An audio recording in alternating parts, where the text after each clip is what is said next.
The signal arrived before its sender existed. The void's whisper, signal silenced at the cosmic threshold, starts in the cold archive vault, not in a legend. Archivist Vey is doing a job that should be boring. Then the cracked obsidian relic makes the first normal sentence impossible. At the cold archive vault, routine still exists. The first procedure is boring. Photograph the relic, weigh it, stamp the file, close the drawer. Archivist Vey keeps the cracked obsidian relic near the worklight, while archive file A17 waits under one clipped corner. Archivist Vey keeps one hand on one nearby tag, because people trust routine longer than they should. Cold blue light sits on the glass and makes the dust look metallic. From there, Archivist Vey wants to keep the file inside normal chronology. The intake clerk asks to call the board, and Vey tells him the line is dead before checking it. For a few seconds,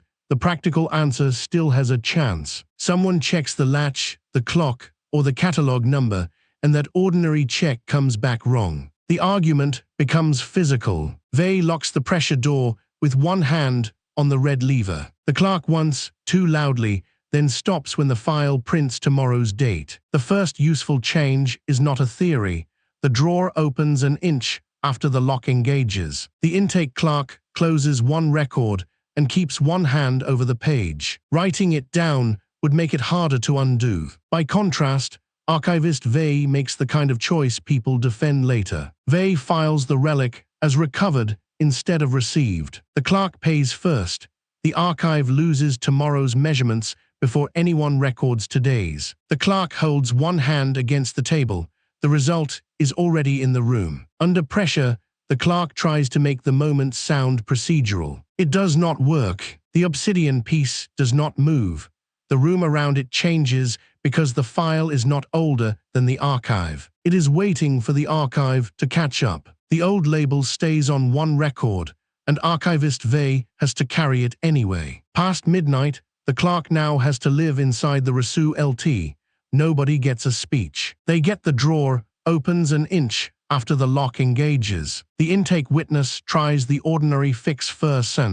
It is a good instinct, and it fails in a visible way. The failed fix leaves archive file A17 more dangerous than the black relic. After the argument, Archivist Vey stands beside the inner door and counts the ordinary things still working. The light holds. The latch holds. The person across from them does not. The file clerk steps back, then stops pretending the setback is only procedural. The dead probe bay looks manageable at first. The bay smells of coolant and old insulation tape. A silent probe lens stays on the table, close to the probe technician, while the impact telemetry sits beside the nearest hand. The probe technician checks one name under the lamp.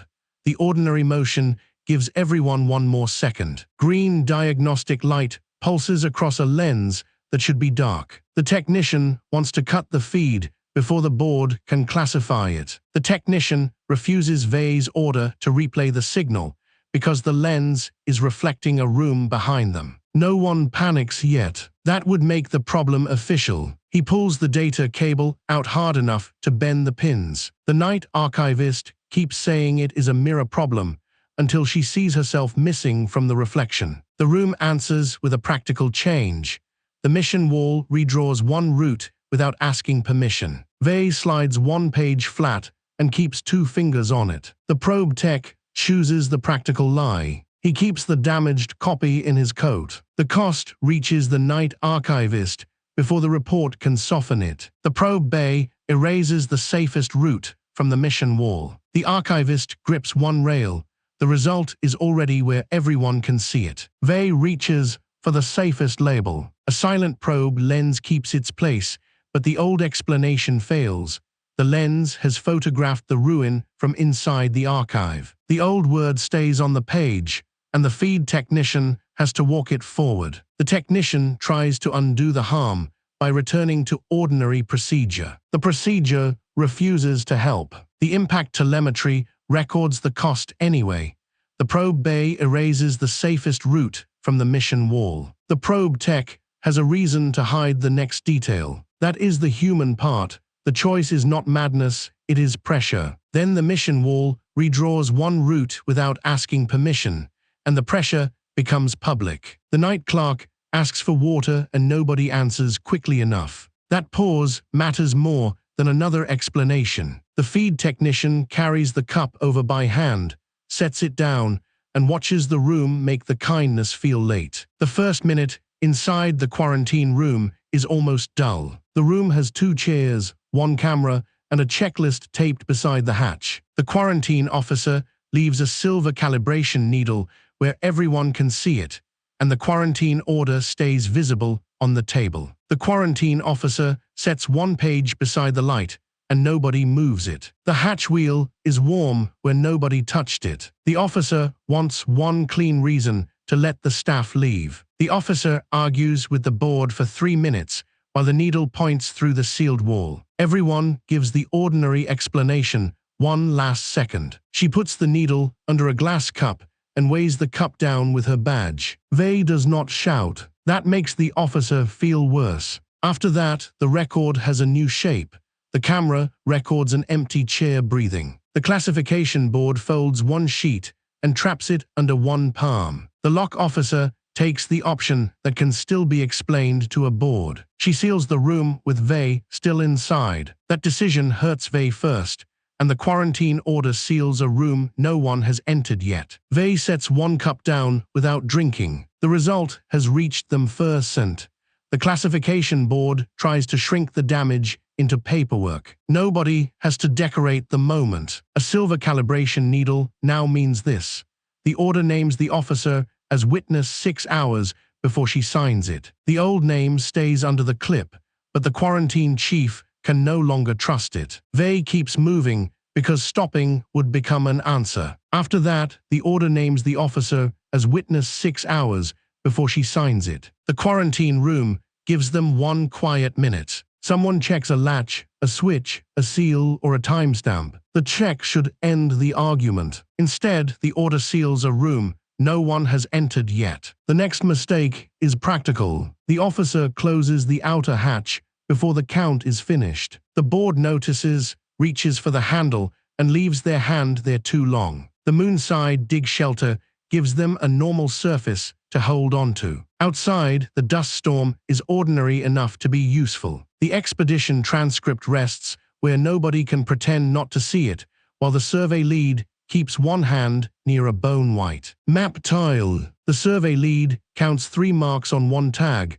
then stops trusting the count. Dust ticks against the shelter like fingernails on paper. The survey chief wants the find treated as a field error. The field lead orders the courier to bury the tile, and the courier refuses because her name is already scratched into it. The quiet does not feel supernatural. It feels administrative. The courier wraps the tile in her scarf and walks it back through the storm. Her voice on the transcript is steady until the tile repeats her mother's house number. The proof stops being decorative when the transcript adds 1 sentence in the courier's handwriting. The sample courier presses 1 hand over the line nobody wants read aloud. The dig lead picks the answer that protects procedure first.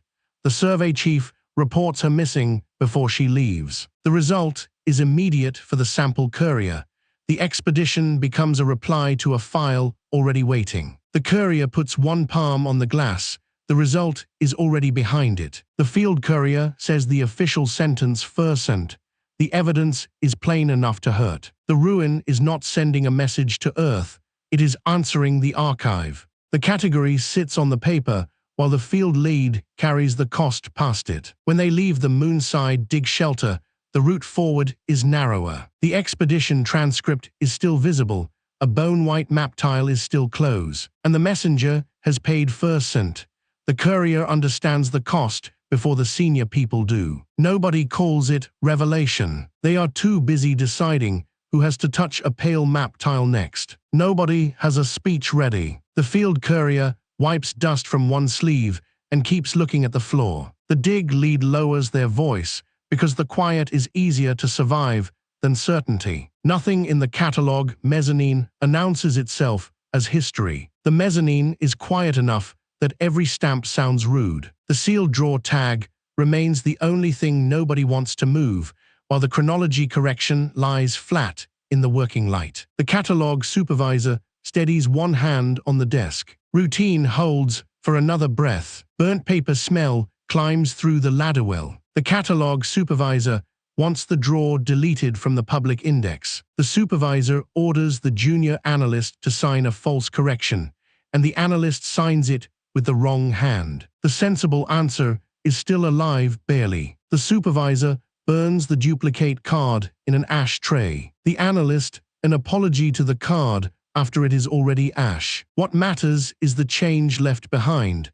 The drawer tag appears on a shelf that had no drawer. The junior analyst moves one chair back and keeps the page in reach. The supervisor does not mean to hurt anyone. The analyst sends the coordinate to the recovery crew anyway. By the time anyone argues motive, the analyst is already carrying the cost. The catalog board loses authority over its own numbering system. The junior clerk watches one light change.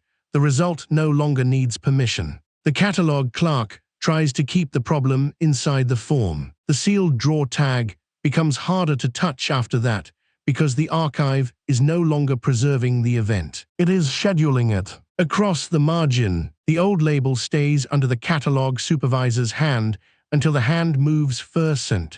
The detail is small enough to miss until someone tries to leave. Then the drawer tag appears on a shelf that had no drawer. The chronology correction changes the room's behavior, not just the theory. Nearer the source, the catalog chief moves from the doorway to the table, and the analyst moves back. That small movement tells the truth before anyone says it. For a while, the work becomes ugly and small. Someone labels a bag. Someone checks a switch. The mezzanine supervisor presses a thumb against the table edge until the skin goes pale. The final index room starts with work, not revelation. The last room has no relic display, only cabinets and a desk lamp with a bad switch. Behind that, Archivist Vey works around the cold brass drawer pull because the final access stamp remains close enough to read. Quietly, Archivist Vey keeps one thumb on the form until the paper bends. The lamp clicks off, then the drawer glows from within. Archivist Vey wants to close the file before the archive becomes part of it. The board witness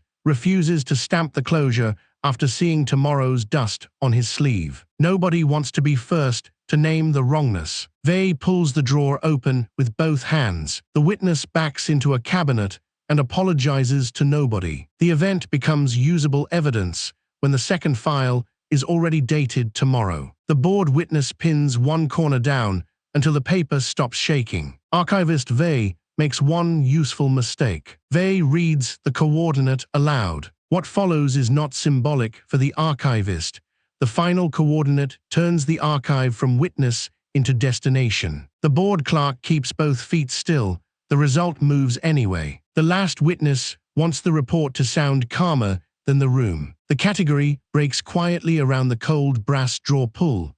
The archive was not chosen because it found the relic. It found the relic because it had already answered. The old word remains on the form, and Archivist Vey has to sign around it. A decision is not bigger. It is meaner. Archivist Vey can protect the report or protect the archivist, and the room has already made both choices expensive. The board clerk reaches for the drawer pull as if it is only evidence. It is heavier than the story anyone wants to tell. By the time the second file is already dated tomorrow, the old version of events is no longer usable. The last witness tries to leave with the first acceptable version. Archivist Vey blocks the doorway, not dramatically, just enough to make the lie wait in the room with them. The clerk asks for one more check because fear sounds better in procedural language. Archivist Vey allows it. The result is worse because the file is not older than the archive. It is waiting for the archive to catch up. A younger clerk drops a pen and apologizes as if that is the problem. The clerk kneels to pick it up, then stays there because standing would make a decision real. Another object will not change anyone. Consequence will. The probe bay erases the safest route from the mission wall. The file clerk reacts first, and that reaction changes what everyone else is allowed to deny. The lock officer holds the table edge while the classification desk reads the line again. Nobody is enlightened by it. They just understand who has to stay in the quarantine room when the door closes. After the argument, the quarantine chief stands beside the inner door and counts the ordinary things still working. The review board steps back, then stops pretending the setback is only procedural. The messenger steps away from a map tile and still cannot leave it behind. The survey chief places the expedition transcript under the lamp,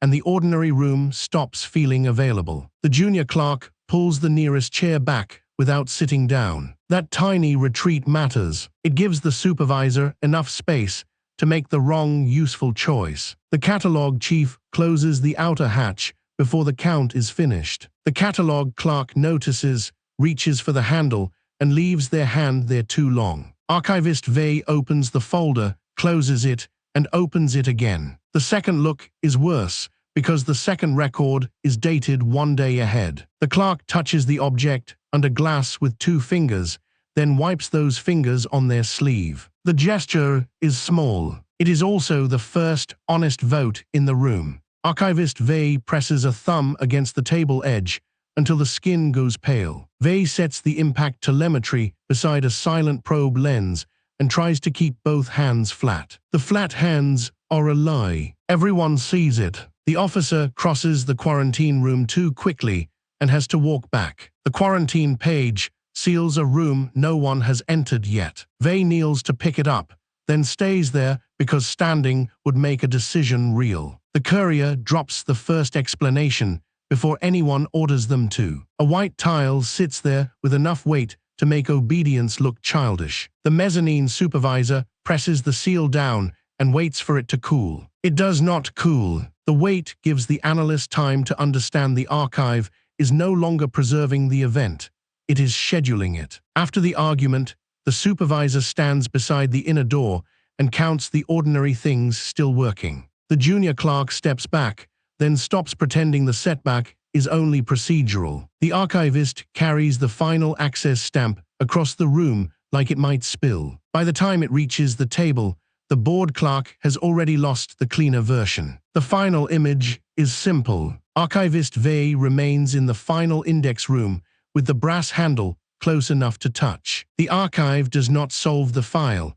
It proves the file was opened before the event it records. The new file is marked with tomorrow's date. Then the archive sealed the chart and opened a second file.